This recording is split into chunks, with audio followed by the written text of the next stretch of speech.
soo dhawaada gabadhan iyadoo rabta inay keymaha dhar isaga soo dhex wartay waxay arkaysaa ninkan wadada dhex taagan oo aad u malaysan in la soo rifrifay intuu ku dhaho fadlan mi caawi kartaa oo dhulka ku dhaca kadib iyadoo naxsanayn dhinaciisa soo aaday maadaama uusan qof kale meesha ka dhaweynna waxay go'aansanaysaa inay caawiso wixii ka dhacayba ka dhacaan si ay u qaado markii ay garan weyso ugu dambeyn way jiiday dhinaca kale naagtan kale iyadoo meesha wadada taagan waxa uu imaanaya nin ordaya kadib waxay weydiinay ma soo heshay maya markii uu ku dhaho waxay bilaabayaan labadoodu inay isku qeyliyaan maadaama uu ninkii ka baxsaday midkaan qoftan wuxuu u sheegay haddii ay ninkaas soo qaba waayaan inay labadooduba xabsiga geli doonaan midaana waa tanaahe ninkii markii ay soo qaaday gurigeeday keenaysaa waxayna ka daaweynaysaa dhaawacyadii soo gaaray subaxdii markii la gaaray iyadoo meeshaan webiga dhar ku dhaqanayso uu imaanaa wuxuu bilaabaa marka inuu uga mahadceliyo garabkii ay siisay iyaduna waxay weydiinaysaa maxaa kugu dhacay dhaawacyadan siday kugu soo gaareen wuxuu taagan yahay aniga wax dhan ma xasuusto keliya waxaan arkay anigoo gurigaaga joogo sidoo kale meeshii aan ka imaadana ma aqaanin magaciiga xitaa ma la socdi maalin kale wuxuu arkaa gabadha keligeed iyadoo dhulka ka aruursanaysa qoryo aad u badan intuu u yimaado weydiinaa inuu caawi karo laakiin iyadu waxay u sheegaysaa inay isku filan tahay laakiin xoogaa markii uu is adkeeyo ugu dambeyn qaybtiisa uu dhiibiyey subax alisay iyadoo la wada hurdaayay gabadha gurigeeda waxaa imaanaya ninkan oo ah ninkii naagta la socday markii uu guriga gudaha u soo galo wuxuu arkaa ninkii uu raadinayay oo aysan ka qasnayn horta tibkiisa iska hurdaaya isagoo hawl qabsan raba uu dib isaga laabanaa markii uu arko ninkan inuusan keligiisa ahayn gaarigii uu saarnaayo dib ugu soo laabanaa gabadhii la socotana wuxuu u sheegaa in ninkaas la badbaadiyey iyo sidoo kale ninkaas inay xasuusdii ka tagtay oo hadda uusan waxbaba xasuusan labadan iyagoo guriga iska joogay waxay maqlayaan gaari hoonkiisoo bannaanka laga yeerinayo midaan keligeed waxay go'aansanaysaa inay soo fiiriso waxa hoonka yeerinayo waxay arkaysaa ninkan iyo naag la socoto oo taagan gurigeeda bannaankeeda ii sheega maxaa idinka caawi karaa weydiine midaana u jawaabaysa iyadoo dhehayso ninkaygii ay ka dhumay ayaantan dhanna asigaa raadinaynay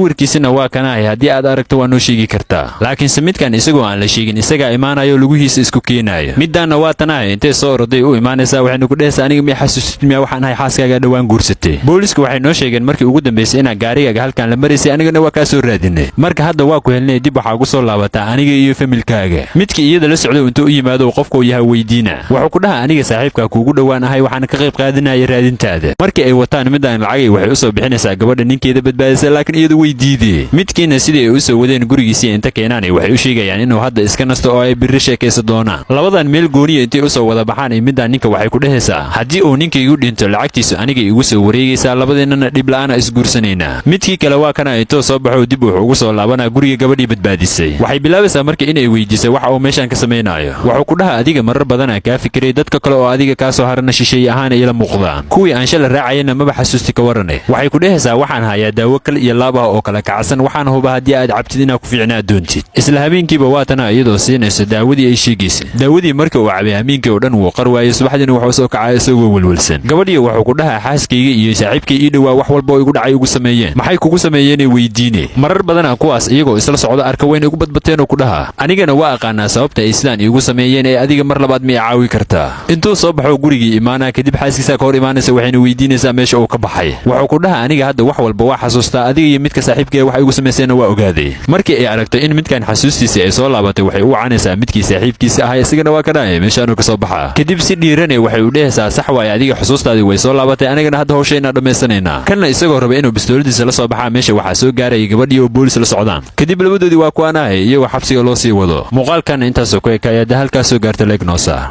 soo dhawaada ninkan qof dumar ah oo dhan lama tusi karo oo dagaala kala dhexeeya maqan waxay ka sameeyeen dumarka kale ma ahan xitaa hooyadiis kama aysan badbaadin wuxuu ku dhaha adiga horteeda maxaa u taagan tahay orod jikada inta aadid isoo kari cunto gaaja iyo heese xaaskiisana wuxuu ku dhaha adiga xitaa hooyadeed orod raac oo jikada ku caawi cunto kala kacsan isoo kariya boorsadan aad u jeedinna culayskii ay ka badatay oo anigu ma qaadi kariyo ee orod adigu qaad hooyadiis waa tanaa iyadoo u soo karisay cunadii uu sheegaya fadhigiisina ugu keeni laakiin isaga markii cunada loo keenay ma ka helayo wuxuu ku tilmaamay inay qashin tahay isaga oo hooyadiis u sheegaya inay cunno fiican u soo karisaa meesha waxaa soo gaaraya isaga walaashiis markay aragto midkan sida hooyadeed ula dhaqmaayo waxay ku dhehaysaa adiga cuuriyaan miyaa tahay orod soo karso cuntada taqaanin asagana waa kana intuu soo istaago wuxuu ku dhaha shaqadaas hooyada iyo xaaskayga iskale adigana haddii ay gaajo ku haysa halka xab hore waa u qaadan kartaa isaga iyo walaashiisa isdagaali rabaa xaaskiisa kasoo dhexgeliyay wax kale nagu mashquuline kadib markii uu meesha isaga tago midaan hooyadeed waxay u sheegay inay iyadu u yeelyeeshay inuu sidaa ula dhaqmo laakiin iyadoo hooyo waaye waxay dhehaysaa isaga wiilkayga waayo maxaa ku samay karaa anigu waa arkaa si xun inuu u dhaqmaayo laakiin waa iska sugaynaa inuu fiicnaada laga yaabaaye isla markiina meesha waxaa soo gaaraya midkan oo ah isaga aniga walaalkiis. Midaana waxay bilaabaysaa marka inay u sheegto sida uu walaalkiis u dhaqmay. Isagana waa kanaay wuxuu iska soo jaraa aabiisa la socodsiina arrinta laakiin hooyadiisa ka diidaysa inuu sidaas sameeyo. Labadoodana waxay ku dhehaysaa aniga hadeertaan ma fiicni ee midkaas jaanis kale ha la siiyo. Mar kale midkii waa kana isagoo xaaskiisa la socda hooyadiis ka daba imaanay. Waraaqadahan intii u dhiibtay waxay ku dhehaysaa miiska dushiisa uga soo tagtay anigana waxa ku fikiray inay muhiim yihiin sidaas darteed waa ka daba keenay. Cuntadan intii u dhiibtay waxay ku dhehaysaa aniga ku soo sameeyay qado waay xafiiskaaga waa u qaadi kartaa. Laakiin midkan cunadii oo hooyadiis u soo sameeyay dhulka ku tuura wuxuuna u raacinaa inuusan isagu ilmo ahayn aysan sidaas sameyn mar kale. Sidii uu u qeylinay hal mar xaaskiisa wuxuu ku dhahaa hooyada hal xabo dharbaxsha ka kici. Xaaskiisu inay arrintaas sameysay way ka cagajiiday laakiin ugu dambeyn iyadoo ku dhufarabta meesha waxa soo gaaray aabiis iyo walaalihiis. Isla maalintii xigta odagu midkan gurigiisa uu ka saaray wuuna uga digaa inuu dib ugu soo laabto. Waqti kadib isagoo xafiiska uu ka shaqeynaya jooga ayaa gabadhan u iimaanay. Waxay ku dhehaysaa booska shirkaddan iska laha fariin igu soo ka dhiibay marka waa ku sheegahay dhageyso. Sidoo kale waxaan ku wadaa waraaqadii shaqada lagaaga buri lahaay. Waxaa lagugu eediyay lacagaha shirkadda inaad si qaldan u adeegsatay aan ku bixisay maalgashi aan faa'iido lahayn. Sidaas darteed kabaniga wuxuu khasaaray lacag aad u badan. Wuxuu ku dhahaa adiga wax yar si qof qaldan la hadlaysa aan u maleynaa anigu waxaan ahay qofka ugu fiican ee shirkaddan ka shaqeeyo. Laakiin iyadu waxay u sheegaysaa inay ka xun tahay oo aan arrintaas waxba ka qaban karin. Waraaqadii markii loo saxiixana waa tanaaye meeshii isaga tagay. Isaga oo xafiiska alaabtiisa ka urursanaya xaaskiisa u iimaanay. Faraantigii guurkooda intay soo bixisay ku wareejinaysaa inay furiin rabtana way la socodsiinay. Bilooyin kadib saaxiibkan waa kana kuwa wadooyinka ka tuugsado isku bedelay. Walaalihiisa intay wadada ku arkaan ay lacag fiican siinayaan laakiin isagu waa diidaa inuu qaato. Maalin kadib waa kana isagoo ordayo guriga dib ugu soo laabana. Hooyadiisa wuxuu ku dhahaa waa ogahay qalad waa galay laakiin qof kasta wuu qaldamaa iskii cafiya. Arrintaana mar kale dib uma dhaceysay fursad saddexaad isiiya. Hooyadiisa waxay ku dhehaysaa fursado badan waa ku siiya laakiin maxaa ku sameeyaa ma isbedelaysid. Mar kastana waxaan isleeyahay hadda uu isbedelaa laakiin adigu maxaa sameysay. Mar kasta waxaa dib u bilaabay inaad dumarka si xun ula dhaqantid xitaa hooyada kama reebaysid. Adigu waxaa tahay wiilkayga laakiin jacayl kasta xuduud uu leeyahay. Kadib xaaskiisa wuxuu ku dhahaa adiga hooyada ku dayana iskii cafi. Meeshan waa isaga tegaynaa dalxiisna waa u bixinaa haddii aad rabtid. Laakiin intay hal xabo dharbaxsha u gelisay waxay u sheegay haddii uu isbedela xitaa in xoogaa kadib dhaqamadiisa uu la soo bixi doono. Walaalkiisa intuu qabto guriga dibadda uga saara. Muuqaalkan intaas ku ekaayay hadda halkaas soo gaarta leegnoosa. Soo dhawaada gabadhan waxaa u soo baxay natiijada in aysan uur lahayn. Kadib ninkeeda oo guriga ka sii baxay intii istaajisay waxay ku dhehaysaa wax yar raba inaan kuu sheego. Wuxuu weydiinaa adiga markii aad wax ii sheegaysid maxaa luqluq u soo martaa toos ma u sheegi kartid miya. Intay bahashan u dhiibtay waxay u raacinaysaa inay mar labaad diidmo u soo baxday. Kadib isagoo xanaaqsan wuxuu ku dhahaa inta baxday or dhakhtar u tag si aad u ogaato dhibaatadu inay dhinacaaga tahay. Anigana dhinacayga dhibaato kama jirto mar labaadna waa kuu sheega. Hadalkiisa markii uu dhameysto meeshii uu isaga tagaa. Si toos ah wuxuu ugu imaanaa qoftan kale oo ah xaaskiisa labaad oo sida qarsoodiga u qabo. Waxay weydiinayaan waraaqada meeshaas taala ma soo qaban kartaa oo ma fiiri kartaa wax laba filaan ah ku jiray. Markii uu waraaqada soo qabto oo fiiriyo wuxuu arkaa inay qoftan uur leedahay arrintaasna aad ugu farxa. Kadib hal mar wuxuu iska soo jaraa alaabtaada oo dhan soo qaado birita ka bilaabato aniga gurigayga la joogay. Midaan waxay taagan tahay oo adigu ma ilowday inay xaas kale leedahay waxaanna ay qarsoodi yihiin. Mise waxaad ku fikiraysaa in xaaskaaga iyo aniga aan si wada jir hal guri ugu noolaano. Haa ku dhahaa waa saxan tahay aniga waxaan ahay qofka gurigaas iska leh hana ka walwalin qoftaas wax walba aan u sheegay way qaado doontaa. Mana loo baahno inaan guriga ka saaro sababtoo ah adigay ku caawi kartaa. Midaana waa tanahay ugu dambeyn hadalkiisa way ku raaceen. Subaxdii dambe gurigiisa oo dib ugu soo laabana. Xaaskiisa waxay ku dhehaysaa adiga ku sugaya waxaan rabnaa inaan labadeena si wada jir dhakhtarka ugu tagno si aan u ogaano qofka dhibaatada qaba qofka uu yahay. Laakiin isagu wuxuu ku dhahaa loo baahno inaan dhakhtar u tagno qofka dhibaatada qaba waa adiga. Marka wax yar waa inay isugtaa aniga arrintaas indhahaaga kugu caday doono. Wuxuu bilaabay in qoftii labaad oo la socoto guriga gudaha u soo geliyo. Isaga oo xaaskiisa ku dhahayo qoftan iska bar waa xaaskayga labaad. Sidoo kale waa